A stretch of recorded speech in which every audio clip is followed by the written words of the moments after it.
Bonjour tout le monde. Cette séquence vidéo concerne le chapitre 1, les concepts de base de la CAG.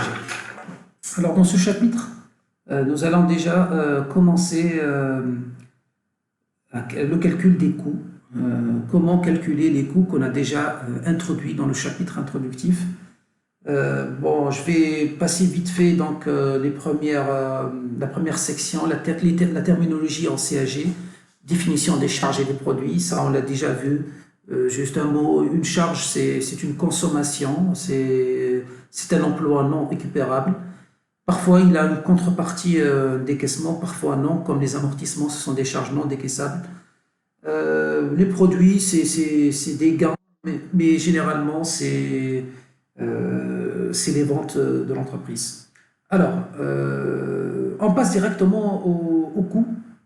Définition d'un coût. C'est quoi un coût? On l'a défini déjà aussi dans la vidéo précédente. Un coût, c'est une somme de charges. Donc, le coût, c'est une somme de charges qui concerne un produit, qui concerne une fonction bien déterminée. Donc, comme on a vu dans l'autre vidéo, par exemple, si on veut calculer le coût d'achat du produit 1, c'est toutes les charges que nous avons consommées dans le service approvisionnement. Si on somme toutes ces charges-là, on obtient le coût d'achat. Ces charges-là, c'est quoi? C'est le prix d'achat de notre matière première, plus le transport, plus l'assurance, plus la douane, plus l'électricité, plus le salaire des magasiniers, etc. Si on fait la somme de toutes ces charges consommées par le produit 1 dans le service approvisionnement, on obtient le coût d'achat. Donc, un coût, c'est quoi? C'est la somme de charges consommées par un produit bien déterminé, par une fonction bien déterminée. Alors, il y a plusieurs types de coûts et tout ça, on ne va pas revenir sur ça, c'est simple, dans le cours, vous allez le trouver. Mais je vais définir, donc je vais donner les formules de calcul de coûts. Commençons tout d'abord donc le cas d'une entreprise commerciale. Alors, le cas d'une entreprise commerciale, c'est en fait une entreprise qui vend en l'état, c'est-à-dire elle achète de la marchandise et elle vend de la marchandise. Son processus de transformation est simple, c'est-à-dire ici, on achète, on stocke, on vend. Donc, le coût, premier coût à calculer, c'est le coût d'achat. Alors, c'est quoi le coût d'achat d'une entreprise commerciale? C'est simple, c'est le prix d'achat plus les frais d'achat. Bon, à ce niveau-là, dans ce cours-là, nous allons un peu négliger les charges indirectes, c'est-à-dire les charges indirectes, les charges qui concernent toute l'entreprise. Par exemple, quand je dis l'électricité, ben, c'est une charge qui concerne toute l'entreprise. On ne sait pas exactement combien le produit 1 dans son service approvisionnement, combien il a consommé d'électricité. Le loyer de toute la société, par exemple, si toute la société elle est louée, alors on ne sait pas exactement la part qui revient au produit 1 à son service approvisionnement. L'amortissement de toute l'usine. Alors, le salaire du PDG, le salaire du comptable, toutes ces charges-là, ce sont des charges indirectes, c'est-à-dire des charges qui concernent l'ensemble de l'entreprise. Dans ce chapitre-là, nous allons juste nous intéresser aux charges directes, c'est-à-dire qui sont directement affectées à ce service-là ou à ce service-là, c'est-à-dire qu'on connaît la destination. On va revenir sur ce point-là. Alors, ici, pour calculer le coût d'achat, c'est simple, c'est le prix d'achat plus toutes les charges engagées, telles que le transport, la douane, l'assurance, etc. Toutes les charges engagées pour l'achat. Alors, une fois nous avons calculé le coût d'achat, ici, des marchandises achetées, voilà, c'est le coût d'achat des marchandises achetées. Ensuite, nous allons calculer le coût de revient. C'est quoi la formule du coût de revient? Alors, la formule du coût de revient, c'est le coût d'achat des marchandises. Et attention ici, ce n'est pas acheté, mais c'est vendu. plus les frais de distribution ou le coût de distribution. Les frais de distribution. Alors, pour les frais de distribution, on parle ici de publicité, transport, emballage, etc. Études de marché, etc. Alors, c'est quoi la différence entre coût d'achat des marchandises achetées qu'on vient de calculer et le coût d'achat des marchandises vendues qu'on a besoin ici? Alors, la différence est simple, parce que on n'a pas vendu toutes les marchandises qu'on a achetées. C'est ça le problème. Et pour calculer le vrai coût de revient, on a besoin de savoir combien nous a coûté la marchandise qu'on a vendue. Pas la marchandise qu'on a achetée, parce que je peux acheter, par exemple, si je prends un exemple chiffré, je suis une entreprise d'électroménager, j'achète des réfrigérateurs. Alors, si par exemple, pendant ce mois, j'ai acheté 100 000, disons, réfrigérateurs. Alors, le réfrigérateur, il est à 800 dinars, je l'ai acheté. Le coût, hein, je l'ai acheté à 700 dinars, disons, mais plus le coût, etc., les frais d'achat, ça m'a coûté 800 dinars. Ça, c'est le coût d'achat. Alors, en tout, nous avons 800 000 dinars. Ça, c'est le coût d'achat des réfrigérateurs achetés. Ça, c'est prix plus frais. Mais, on n'a pas vendu 1000 réfrigérateurs. D'abord, nous avons 200 réfrigérateurs dans le stock initial. Ça, c'est 200 réfrigérateurs qu'on a achetés le mois dernier et qu'on n'a pas vendu. C'est un stock initial pour cette année-là. C'est le stock final du mois précédent et c'est le stock initial de ce mois-là. Alors, ces 200 réfrigérateurs, ils nous ont coûté, par exemple, alors, disons, 900 dinars. Le réfrigérateur, alors en tout, c'est 900 fois 200. Alors, ça fait 18 000 dinars. Non, 180 000 dinars. Voilà, 180 000 dinars. Et nous avons vendu 900 ou disons 1100 réfrigérateurs. Ça, c'est les réfrigérateurs que nous avons vendus. Alors, la question qui se pose, le coût d'achat des marchandises vendues, c'est ces 1100-là. Combien nous ont coûté 1100 réfrigérateurs? C'est ça la question qui se pose, sachant que j'ai un stock initial qui m'a coûté 180 000, 900, c'est-à-dire coût d'achat, hein, c'est pas le prix ça, c'est le coût. Donc le coût d'achat d'un réfrigérateur pour les 200, c'est 900 dinars, donc 180 000 dinars, et ce que j'ai acheté ce mois-là, c'est 1000 réfrigérateurs, 800 dinars le réfrigérateur, en tout j'ai consommé 800 000 dinars. Alors les 1100 que j'ai vendus, est-ce que c'est les 800 plus 100 d'ici ou c'est 200 plus 900 d'ici? C'est ça la question qui se pose. Alors, quel est le coût unitaire d'achat de ces 1100 réfrigérateurs?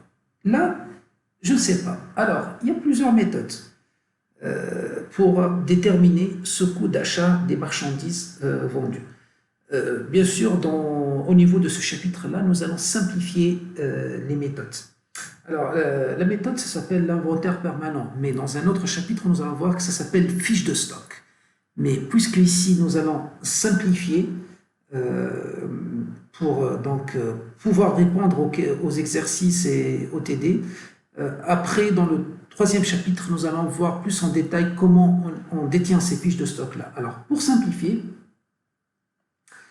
on fait un petit tableau comme ça, qui s'appelle IP, inventaire permanent des marchandises qu'on a, par exemple, les réfrigérateurs. Alors, dans ce IP-là, la première chose à mettre, c'est le stock initial, en quantité et en valeur. Par exemple, ici, nous avons 200 fois les 900, c'est 180 000 dinars. Ensuite, vous mettez ici entrée, c'est-à-dire ce que vous avez acheté. Alors, nous avons acheté 800 réfrigérateurs. Et le coût total, alors c'était 800 fois, c'était 1000 ici, 1000. 1000 fois 800, c'est-à-dire 800 000 dinars. Voilà. Ensuite, à droite, on va mettre la sortie. Et quand je dis sortie, c'est-à-dire la marchandise qui est sortie pour être vendue. Combien elle nous a coûté? Et le stock final qui reste, combien, quelle est sa valeur? Alors, comment on va répondre à cette question-là? Alors, ça dépend ici de la méthode utilisée. C'est simple. Première méthode, il n'y a pas de différence entre le stock initial et l'entrée, c'est-à-dire c'est un produit qui n'est pas périssable, c'est le même produit et c'est mélangé, c'est-à-dire je n'ai pas une organisation dans mon magasin qui me permet de savoir qui a été acheté en premier et qui a été acheté en deuxième. Donc c'est mélangé. Alors si c'est mélangé, on fait juste une moyenne de l'entrée et du stock initial, c'est-à-dire une moyenne. Je fais ici la somme. Alors on a 1200 réfrigérateurs en tout qui nous ont coûté 980 000 dinars.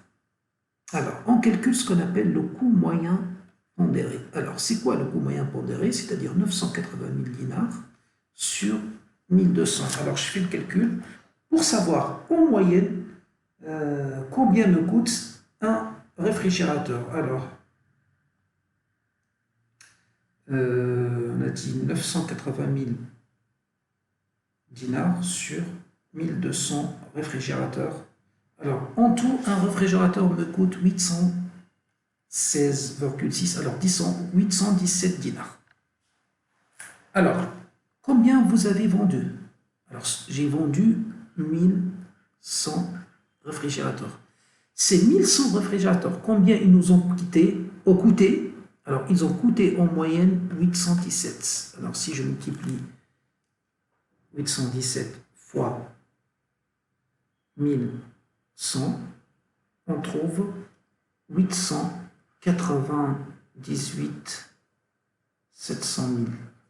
Alors, le stock final, c'est simple. Il nous reste combien? Il nous reste 100 fois 817, c'est-à-dire 81 700. Bien sûr, quand on fait le total, on doit trouver le même chiffre ici, 980. Et ça, c'est l'équilibre du stock, c'est-à-dire stock initial plus entrée, ça doit être égal à la sortie plus stock final. Ça, c'est une première méthode. C'est-à-dire, on fait notre inventaire permanent, on évalue notre sortie au coût moyen pondéré. C'est quoi le coût moyen pondéré? C'est une moyenne du stock initial et de l'entrée. Bien sûr, ici, c'est le coût d'achat. Ce n'est pas le prix. Je répète, c'est très important ici. Ici, l'entrée, c'est le coût d'achat qu'on vient de calculer dans le tableau précédent. C'est-à-dire le coût d'achat, je répète, c'est prix d'achat plus les frais de la marchandise, des réfrigérateurs. Donc, est-ce que c'est clair? C'est la première méthode, c'est-à-dire ici, j'utilise donc le stock initial, l'entrée, je calcule une moyenne entre le stock initial et l'entrée, ça s'appelle moyenne pondérée. J'ai trouvé 817. Ensuite, la sortie que j'ai vendue, c'est-à-dire les 1100 réfrigérateurs que j'ai vendus, en moyenne, ils m'ont coûté 817 dinars. Je trouve donc ce chiffre-là. C'est quoi ce chiffre-là? C'est le coût d'achat des marchandises vendues, auxquels nous allons ajouter les frais de distribution pour obtenir donc ce qu'on appelle le coût de revient. Ça, c'est dans une entreprise commerciale. Alors, deuxième méthode de calcul du coût d'achat des marchandises vendues. parce qu'il y en a plusieurs. Alors, on fait le même IP. De côté gauche, on fait la même chose. Stock initial, alors, on a dit c'est 200 réfrigérateurs qui nous ont coûté 180 000 dinars. Et nous avons une entrée de 1000 réfrigérateurs qui nous a coûté 800 000 dinars. Alors ici, on ne va pas calculer une moyenne, mais si notre produit il est périssable, on va utiliser une méthode qui s'appelle first in, first out. C'est-à-dire, ce qui entre en premier sort en premier. C'est-à-dire ici, notre sortie, nous allons faire sortir, alors combien? On a dit c'est 1100. Alors, les 1100, c'est-à-dire 200 en premier. Ensuite, il reste combien? 900 du deuxième lot. Les 200, ici on a dit, c'est acheté à, on a dit combien? 900 dinars. 900 dinars. Ici on a dit 800 dinars, la pièce. Alors, les 200 qu'on va faire sortir, les premiers, fois 900, et les 900 qu'on va sortir en deuxième, fois 800. Ça, c'est le prix, hein? C'est le prix unitaire. Donc ici, on a un prix unitaire 900. Voilà. Donc, tout ça, c'est notre sortie. On va l'évaluer. Alors, ce qui reste, c'est, puisqu'on a fait sortir 900 du deuxième lot, il reste 100. Ils sont évalués à 800. 80 000. Voilà, ici, il faut juste faire le calcul. Hein. Ça, c'est la méthode qui s'appelle FIFO.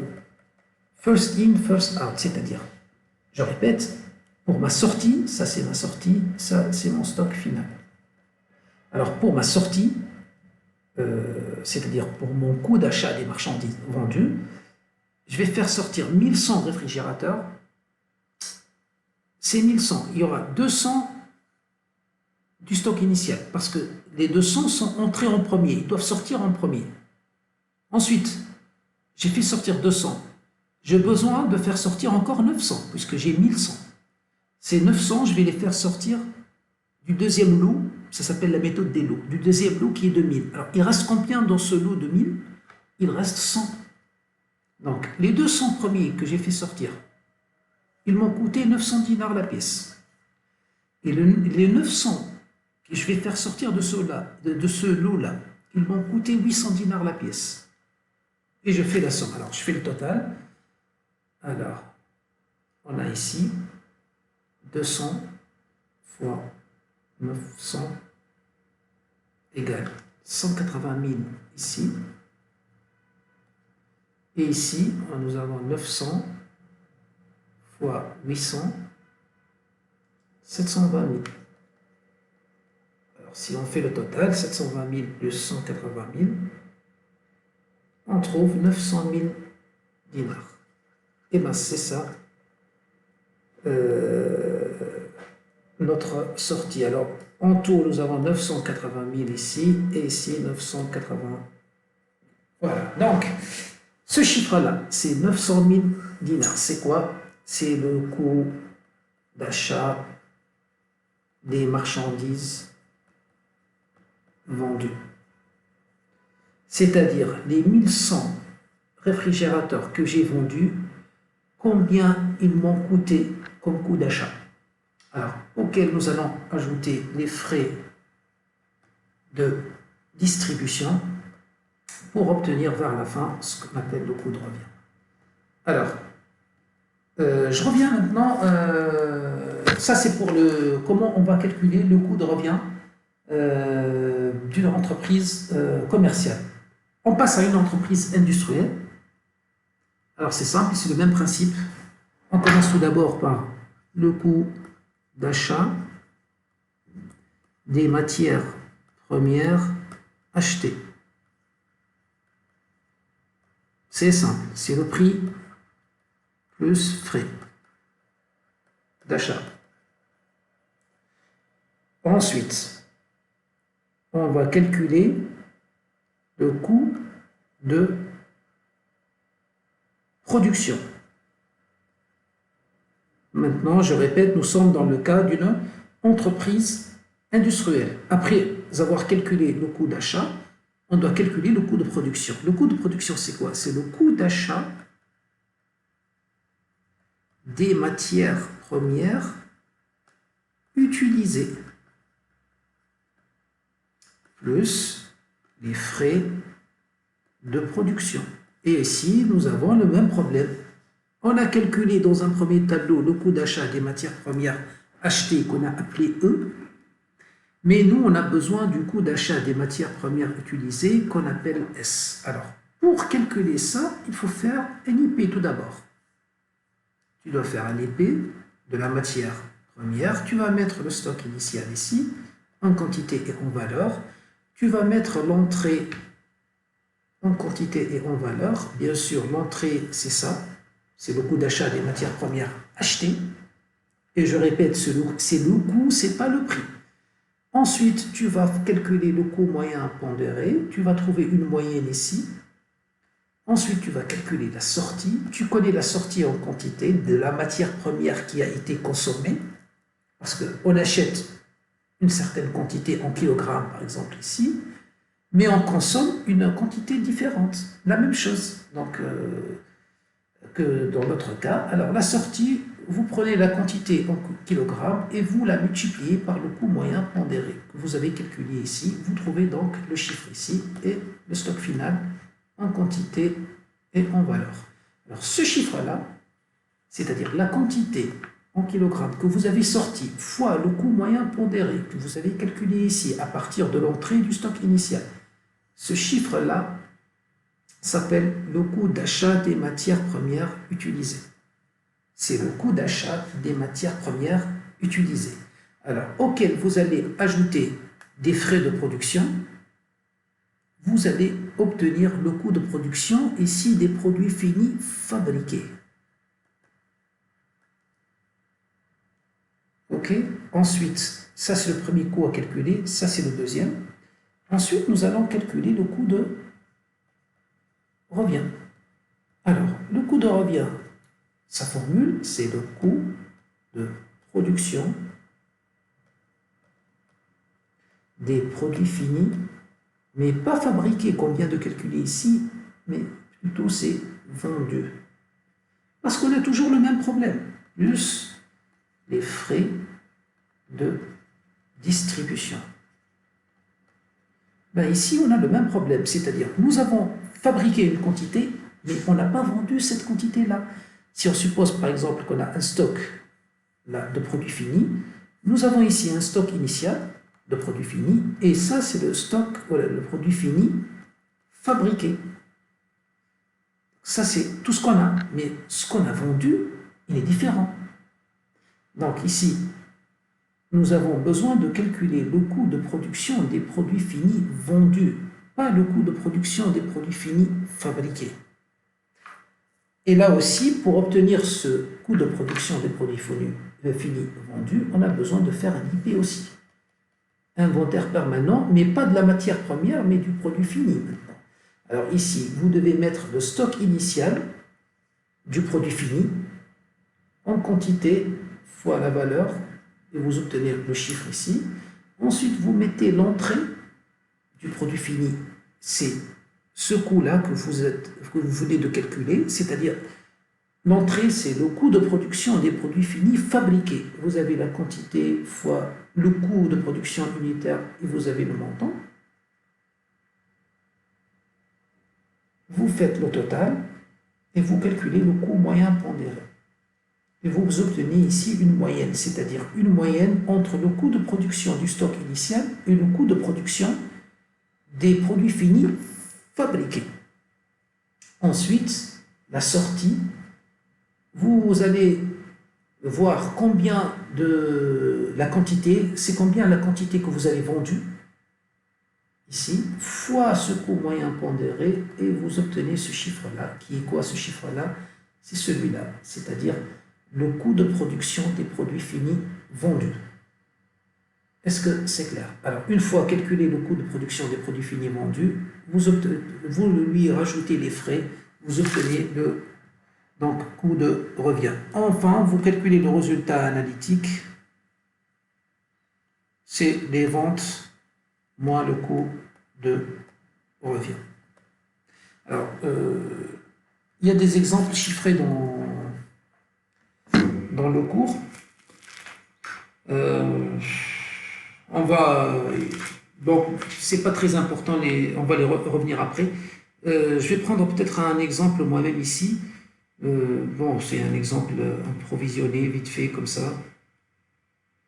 Alors, je vais mettre, par exemple, si on achète une matière première en kilogrammes, alors cette matière première, on a calculé le coût d'achat et on a acheté alors 800 kilogrammes et ça nous a coûté alors 10 dinars le kilogramme. Alors, en tout, nous avons 80 000, on a 8 000 plutôt, 8 000 dinars, ça c'est le coût d'achat, matière première, achetée. Ok, on a fait notre tableau et nous avons calculé ça.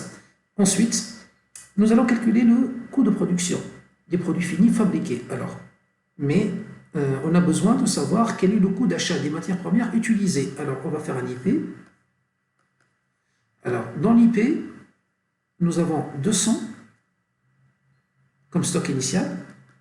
Alors, 200 kilos, ça nous a coûté 9 dinars le kilo.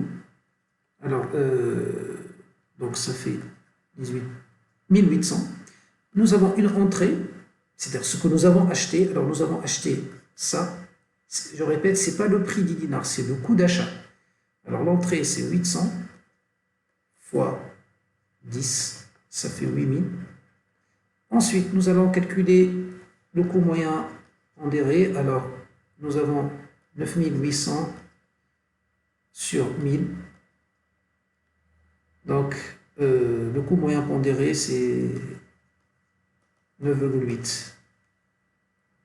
Ensuite, la sortie. Alors, dans l'énoncé, on nous dit que c'est vrai que nous avons acheté 800 kilos. Nous avons déjà un stock initial de 200 kilos. Donc, en tout, nous allons 1000. Mais on n'a utilisé que 900 kilos pour produire. Donc, ces 900 kilos fois 9,8, ça nous donne alors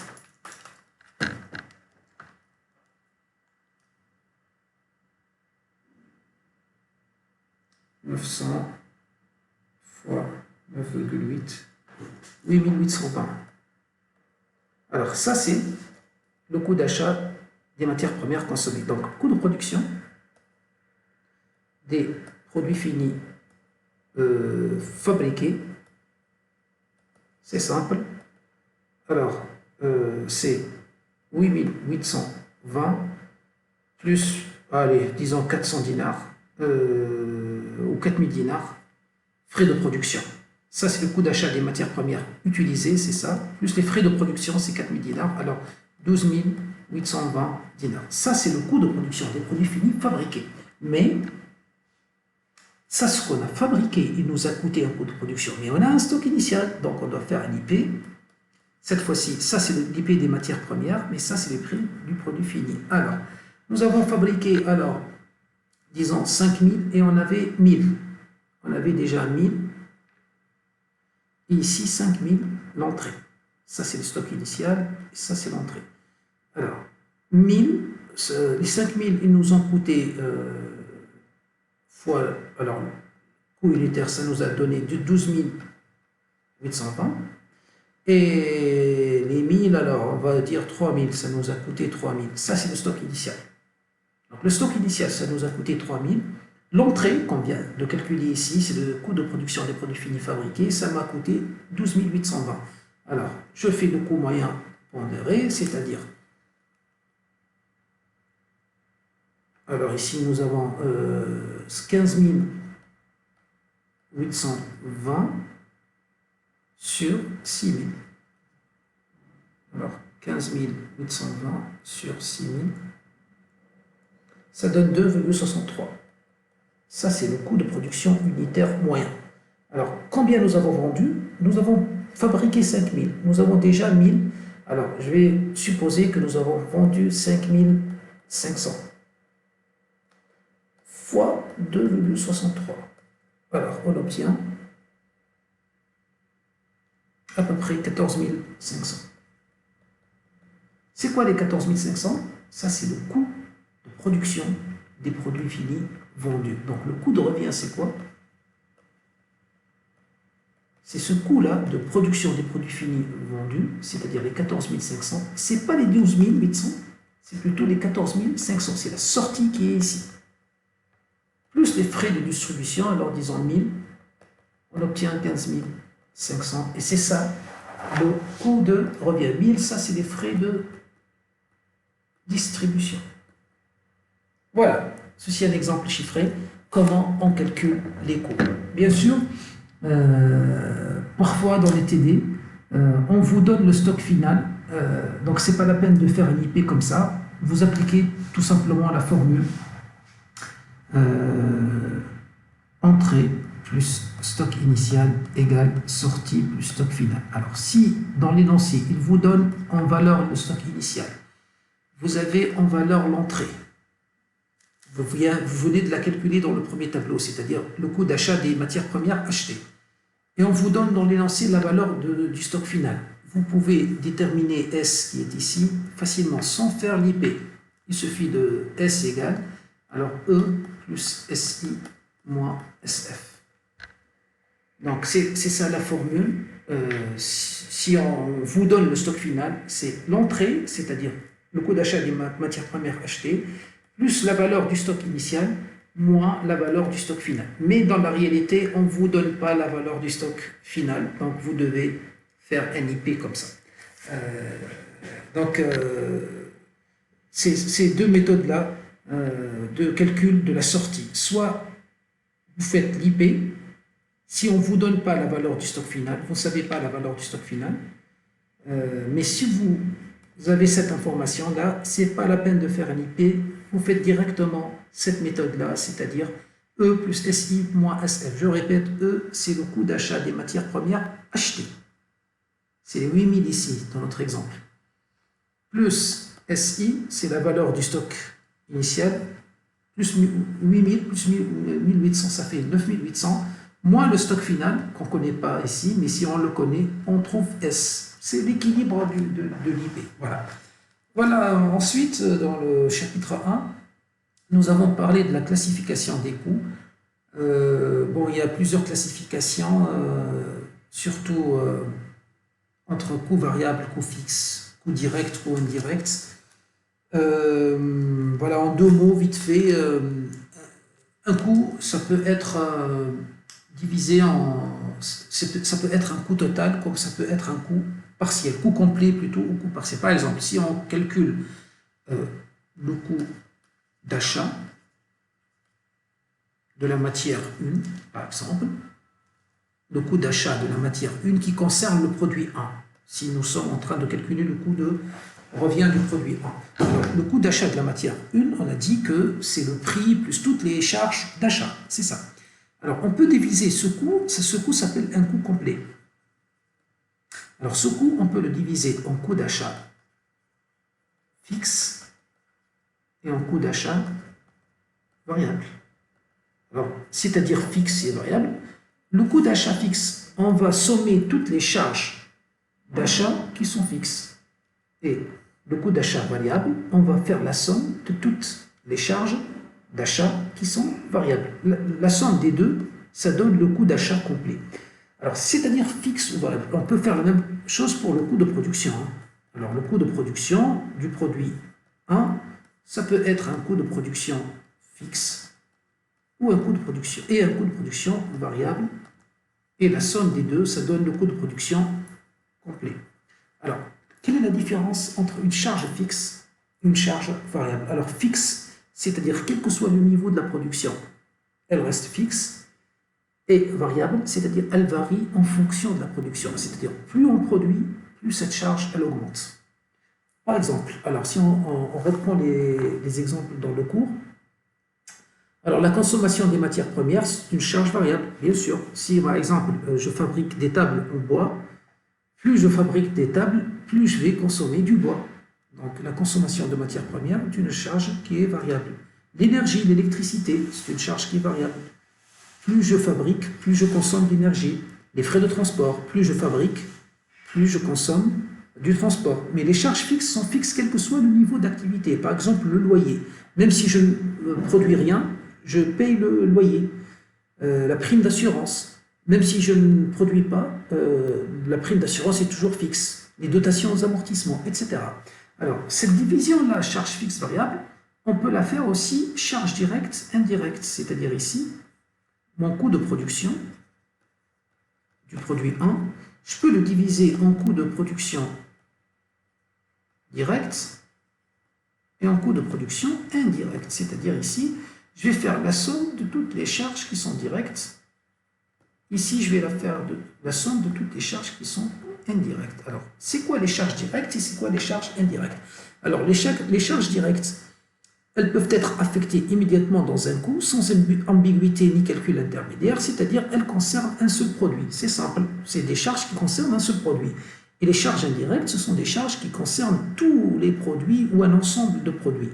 Alors, si on prend des exemples de charges directes et de charges indirectes, bien sûr, les charges indirectes, il faut un calcul de répartition pour connaître leur destination. Par exemple, l'électricité, c'est une charge qui est indirecte. Ça concerne toute l'usine, tous les produits. Bien sûr, il faut trouver un moyen comment répartir la facture d'électricité sur les différents services, sur les différents produits, les fournitures consommables, la publicité générale. Par exemple, si on a fait une publicité sur toute l'usine, et bien là, il faut savoir quelle part de cette publicité concerne le produit 1, 2, 3. Le loyer, par exemple, si par exemple toute l'usine est louée, je paye 10 000 dinars par mois le loyer de l'usine. Alors, les 10 000 dinars, ça concerne quel produit? Comment je vais répartir les 10 000 dinars sur les 3 produits et sur les différents services? Parce que c'est une charge et elle doit être donc incorporée dans les coûts que je vais calculer. Donc ici, ces charges-là, ce sont des charges indirectes qui concernent toute l'entreprise, qui concernent tous les produits. Et elles nécessitent un calcul préalable de répartition pour connaître leur destination. Par contre, les charges directes sont directement affectées. On connaît leur destination. Par exemple, la matière première consommée par le produit 1, c'est la matière 1. Ça, c'est une charge directe. On sait directement.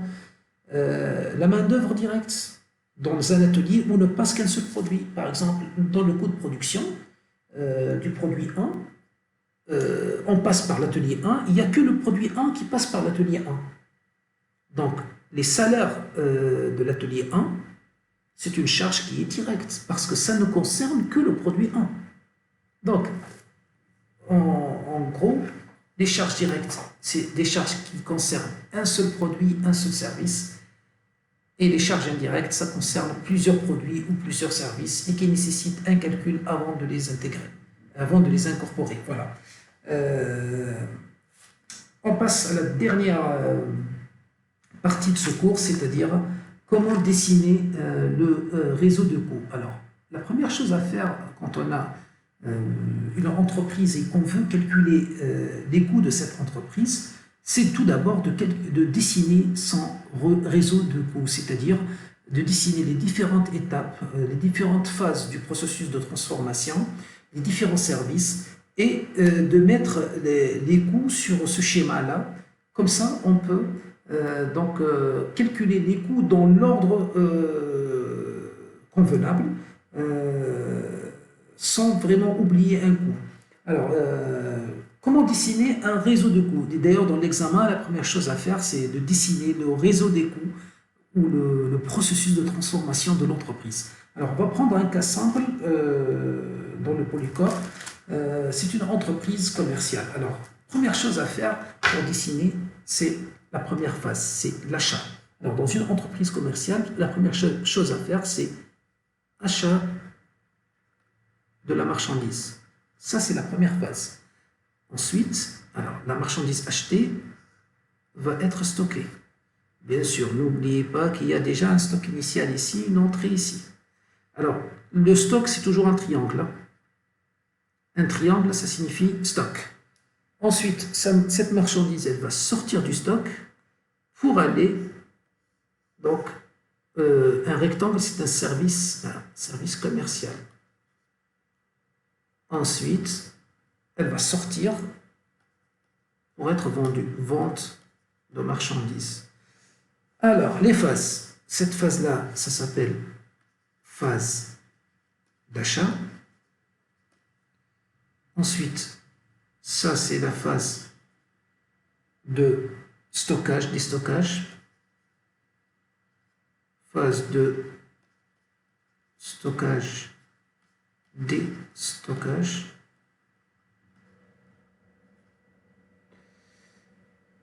Et ça, c'est la phase de vente. Voilà. Donc, c'est ça, le processus de transformation simple d'une entreprise commerciale. On achète la marchandise, on stocke, service commercial, on vend. Alors, les coûts à calculer, nous avons le premier coût qui est là. Ça, c'est le coût d'achat des marchandises achetées. Formule simple, prix d'achat plus les frais d'achat. Ensuite, ce coût-là, c'est ici, c'est E, et on a dans le stock initial. Ça va se mélanger, mais ce qui va sortir, c'est une autre quantité. D'où, ici, 2, calculer le coût d'achat des marchandises vendues. Et pour calculer ça, il faut faire NIP, et le S qui est ici, c'est ça le coût d'achat des marchandises vendues. Alors, deuxième coût. Troisième coût, tu vas faire la somme des charges de distribution. C'est le coût de distribution ici. C'est la somme de toutes les charges de distribution. Et le quatrième coût, c'est le coût de revient. C'est simple, c'est 2 plus 3. C'est le coût d'achat des marchandises vendues plus le coût de distribution. On obtient donc le coût de revient. Alors ça, c'est le processus de transformation ou le réseau de coûts d'une entreprise commerciale. On va voir donc le cas d'une... Il y a un exemple chiffré, je vous invite, donc il y a la correction, il y a tout dans le Polycope, c'est simple, vous allez le comprendre tout seul, vous, juste lisez bien la correction. On va passer maintenant au réseau de coûts d'une entreprise industrielle. Alors c'est un peu compliqué une entreprise industrielle parce que il y a matière première, stockage, ensuite production, ensuite stockage, etc. Alors pour une entreprise industrielle, première phase donc achat de matière première, achat de matière première. Alors l'achat dans le stock, bien sûr nous avons un stock initial ici, une entrée, ensuite sortie du stock pour aller atelier ici, rectangle, ensuite sortie de l'atelier pour aller au stock encore, et bien sûr on a stock initial et entrée, ensuite on va sortir du stock pour aller commercial, service commercial, ensuite sortie de service commercial et vente de produits finis, on ne parle plus de marchandises maintenant. Ça, c'est notre processus de transformation. Alors, cette phase d'achat, ça, c'est phase de stockage, déstockage. Ça, c'est la phase de production. Ça, encore, phase de stockage, déstockage, et ça c'est la phase de vente.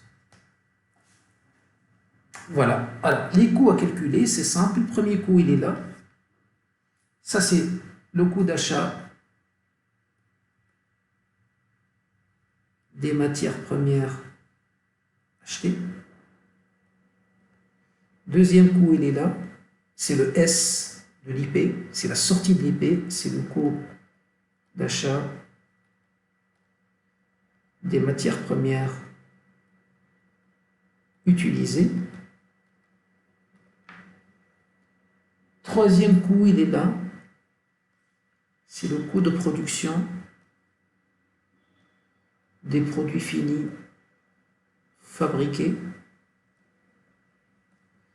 Mais on a un stock initial, une entrée. Donc ici, on doit calculer le quatrième coût, le coût de production des produits finis vendus. C'est le S qu'on cherche dans l'IP. Et ici, nous avons cinquième coût, coût de distribution. Et le sixième coût ici, c'est le coût de revient, qui est égal à 4 plus 5.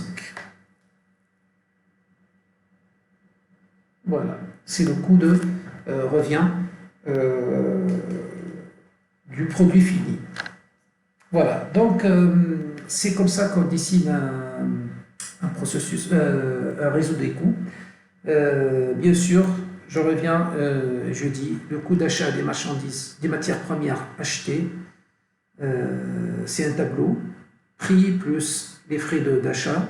Le coût d'achat des matières premières utilisées, c'est l'IP, c'est le compte T, c'est le S qui est ici. Ensuite, coût de production des produits finis fabriqués, c'est un tableau qui est le S qui est ici, plus les frais de production. Ensuite, le coût de production des produits finis vendus, c'est l'IP, c'est le S qui est ici dans l'IP. Et le coût de revient, c'est un tableau, c'est le S plus les frais de distribution pour obtenir le coût de revient. Voilà. Dernière chose dans ce chapitre, on va donc faire un petit exemple.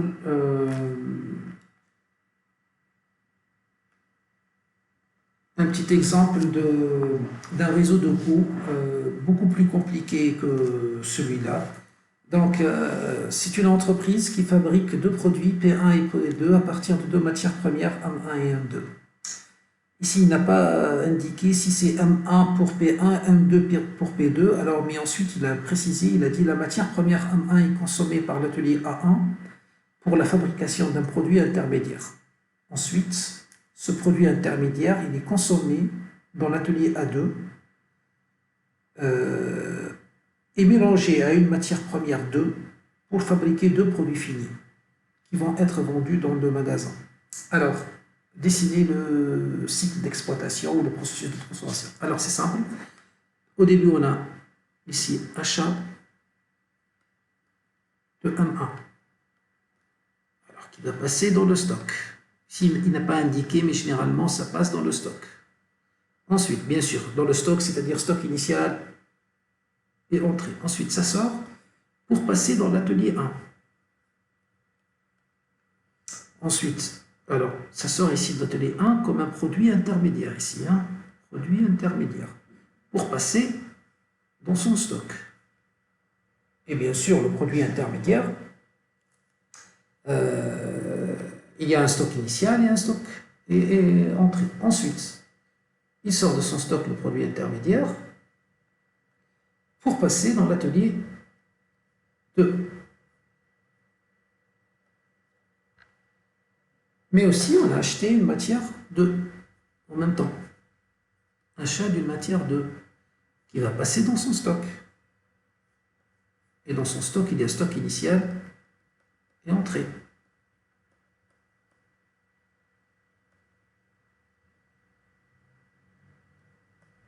Et ensuite, cette matière première va sortir de son stock pour rejoindre l'atelier 2. Et de l'atelier 2, on a deux produits qui vont sortir, P1 et P2, qui vont passer dans leur propre, chacun dans son stock,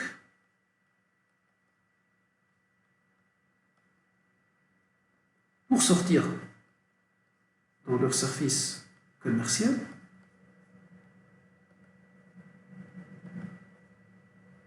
pour être vendus. Voilà, c'est ça le processus de transformation de cette entreprise-là. Alors, les coûts à calculer.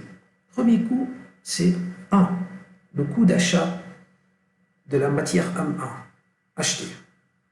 On va calculer 2, le coût d'achat de la matière M2 achetée.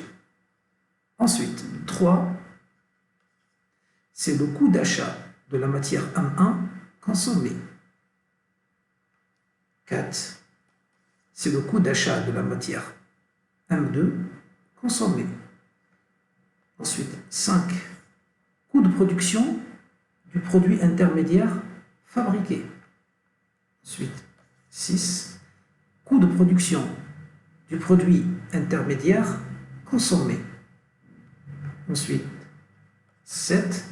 Coût de production du produit 1 fabriqué. Ensuite, 8. Coût de production du produit 2 fabriqué. Ensuite, 9. Coût de production du produit 1 vendu. Ensuite, 10. Coût de production du produit 2 vendu. Ensuite, 11. Coût de distribution du produit 1. Ensuite, 12. Coût de distribution du produit 2. Ensuite, 13. Coût de revient du produit 1 qui est alors 9 plus 11. Et 14, c'est le coût de revient du produit 2 qui est 10 plus 12. Voilà.